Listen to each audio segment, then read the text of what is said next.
যাদের বিচারের অধীনে থাকার কথা তারা ভোটের আগে বিচার ব্যবস্থার বাইরে চলে গেল। অনুব্রত মণ্ডল জেল থেকে ছুটি, পার্থ চ্যাটার্জির জেল থেকে ছুটি, জ্যোতিপ্রিয়া মল্লিক জেল থেকে ছুটি। অনুব্রত মণ্ডলের কোটি কোটি টাকার সম্পত্তি বাজেয়াপ্ত, সেটা যাতে সে ভোগ করতে পারে তার জন্য সুপ্রিম কোর্টে আবেদন হয়ে গেল, তার হিয়ারিং হয়ে গেল। আর যে লক্ষ লক্ষ বৈধ ভোটার তাদেরকে বিবেচনাধীন করে দিল। এদের লোম ছুতে পারল না মোদী।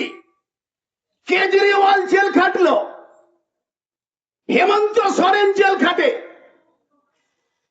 চন্দ্রবাবু নাইডুকে জেল খাটিয়ে বিজেপি পক্ষে নিয়ে চলে এলো।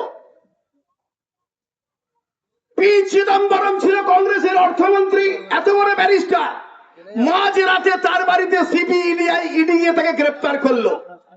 আর পশ্চিম বাংলার সবচাইতে বড় ক্রিমিনাল গরু পাচার, কয়লা পাচার, পাথরের গাড়ি থেকে লুট, ক্যানেলের গাছ লুট, নদীর বালি লুট, প্রত্যেকটার সঙ্গে যে প্রত্যক্ষভাবে যুক্ত সেই পিসির ভাইপোর লোম ছুতে পারলো না মোদী। এটা সেটিং নয়। সেটিং যে আছে বুঝবার জন্য আর কত অপেক্ষা করতে হবে। আইপ্যাকের অফিসে যাচ্ছে সিআরপিএফ এর জওয়ান নিয়ে ইডি, দুটো ফাইল তুলে নিয়ে আসতে হবে। এমন বীরপুঙ্গব সিআরপিএফ কে দাঁড় করিয়ে রেখে ইডির আগে মুখ্যমন্ত্রী গিয়ে ফাইল বগলদবা করে নিয়ে চলে এলেন, ফাইল লে লিয়া। এটা সেটিং নয়। এটা সেটিং নয় তো কি? সারা পশ্চিম বাংলা জুড়ে মানুষের সেটিং দেখছে তৃণমূল এবং বিজেপির সেটিং।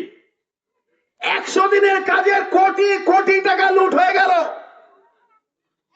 সে তৃণমূলের নেতা একটা বিড়ি সারাদিন কেটে কেটে খেত, তার 10টা হাতের 10টা আঙুলে 20টা আংটি, তার গলাতে গরু বাঁধা দড়ির মতন মোটা সোনার চেন, ধপধপে সাদা পাজামা পাঞ্জাবি জুতো, দামি স্করপিও গাড়ি, 3 তলার টালি বসানো বাড়ি, সব 100 দিনের কাজের টাকা লুট করে ওরা করেছে। সেই টাকার ভাগ গেছে কাজলের মাধ্যমে অভিষেকের কাছে, আর অনুব্রতর মাধ্যমে মমতার কাছে। একটা পঞ্চায়েতের প্রধানকে অ্যারেস্ট করে দেখাতে পেরেছে মোদী? তৃণমূলের একটা নেতার শাস্তি হয়েছে? মোদী শাস্তি দিয়ে দিয়েছে পশ্চিম বাংলার মানুষকে। কি? পশ্চিম বাংলায় 100 দিনের কাজ বন্ধ।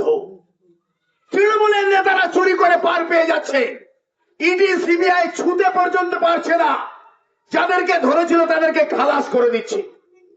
এত ইডির হাতে আছে ক্ষমতা, সিবিআই এর হাতে ক্ষমতা, এত উচ্চ ক্ষমতা সম্পন্ন গোয়েন্দা বিভাগ, বিজেপি বুঝতে পারছে না সারা রাজ্যে কিভাবে লুট হচ্ছে।